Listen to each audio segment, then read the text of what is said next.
Assalamualaikum warahmatullahi wabarakatuh. Bertemu lagi dalam pembelajaran PAIBP mengenai materi bersih itu sehat sebagai pembelajaran PAIBP untuk kelas 4 bersama Ibu Siti Rohmah Kurniasih SPD. Yuk kita belajar bersama-sama. Baiklah anak-anakku, sebelum kita mulai ke materi pokok, coba kalian perhatikan gambar di samping ini. Itu gambar sedang apa ya? Ya betul, itu adalah gambar sedang piket. Kalian suka piket kelas kan? Yang suka bagus, berarti kalian peduli terhadap kebersihan sekolah kalian. Coba anak-anak perhatikan, kalau gambar yang kedua ini gambar sedang apa? Ya betul, ini adalah gambar seorang laki-laki yang sedang mandi. Kalau mandi tujuannya untuk apa coba?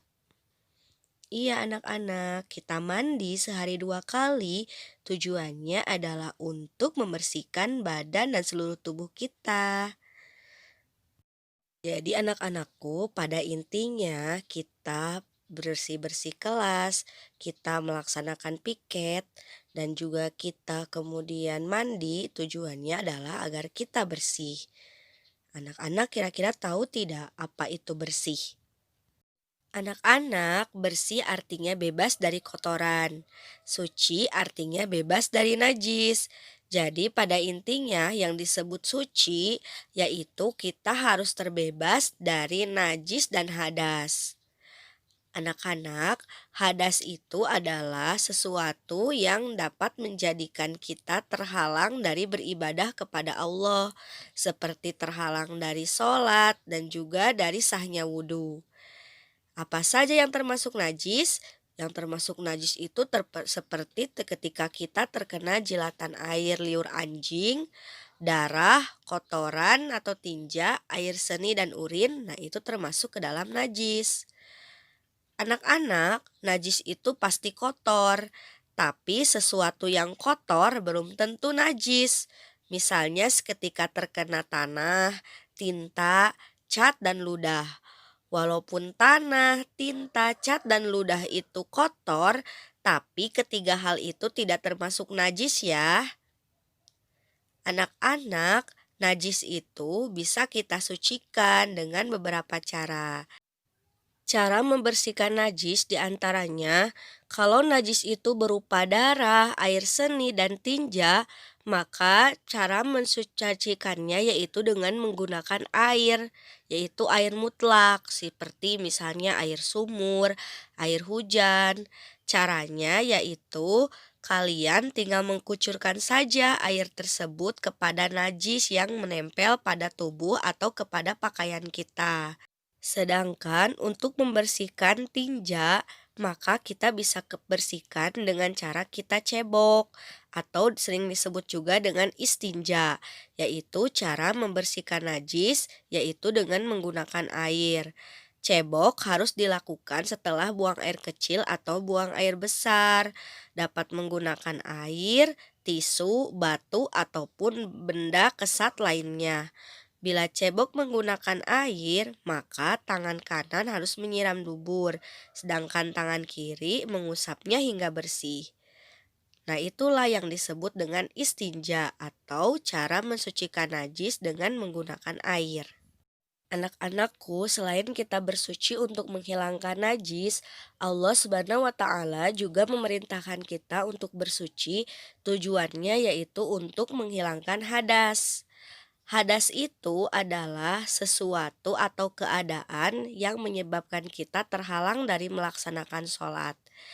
Hadas dibagi menjadi dua, ada hadas kecil juga ada hadas besar.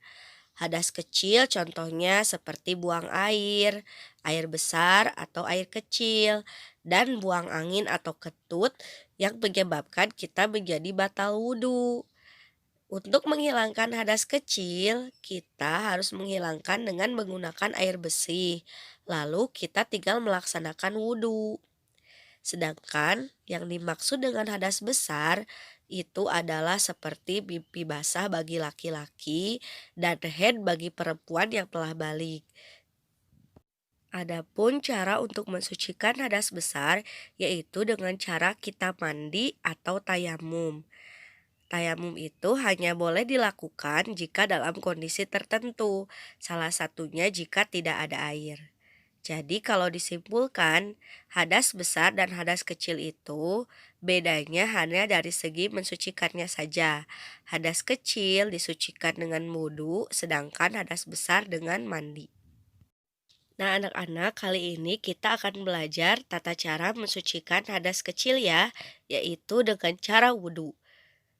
Adapun tata cara wudhu yang pertama, jangan lupa kalian membaca doa sebelum wudhu ya, yaitu dengan membaca Bismillahirrohmanirrohim. Kemudian basuhlah kedua telapak pergelangan tangan kalian seperti pada gambar.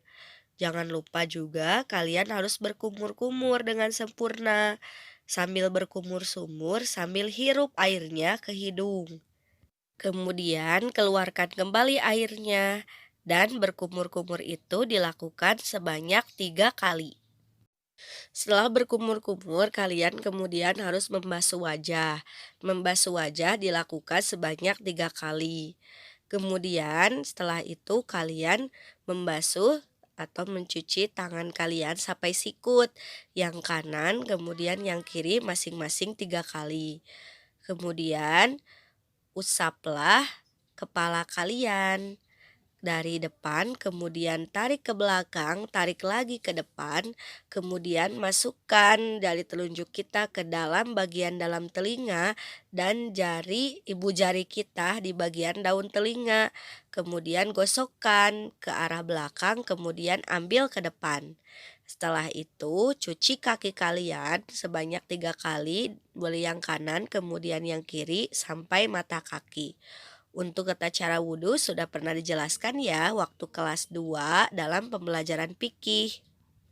Jangan lupa kalian baca doa setelah wudhu ya, yaitu asyhadu alla ilaha illallah wa asyhadu anna muhammadan abduhu wa rasuluh. Itu adalah doa setelah wudhu. Nah, anak-anak, dalam kondisi tertentu, Allah memberikan rukhsah atau keringanan kepada kita untuk tidak melaksanakan wudhu dan bisa diganti dengan tayamum. Bukan hanya wudhu saja yang bisa diganti dengan tayamum, mandi wajib pun bisa diganti dengan tayamum.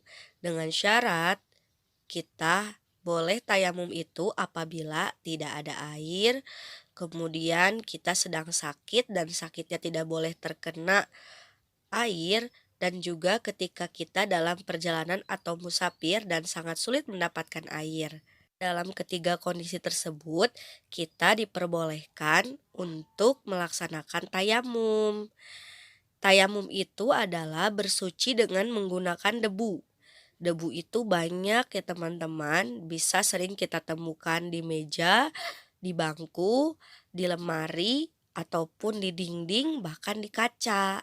Jadi tidak ada alasan untuk tidak atau untuk kita tidak bersuci.